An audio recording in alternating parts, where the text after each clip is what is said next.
По данным статистики, на каждого следователя Сибайского межрайонного следственного отдела приходится большое количество дел, связанных с тяжкими и особо тяжкими преступлениями. Независимо от времени года их число не меняется. Убийства, изнасилования и прочие правонарушения совершаются не только взрослыми, но и несовершеннолетними. Так, на днях следователями Сибайского отдела было заведено уголовное дело по факту убийства. 3 августа 2016 года около кафе «Проспект» было совершено преступление.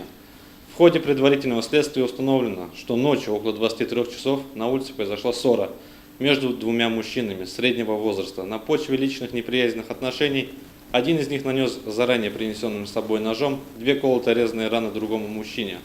От полученных телесных повреждений мужчина скончался.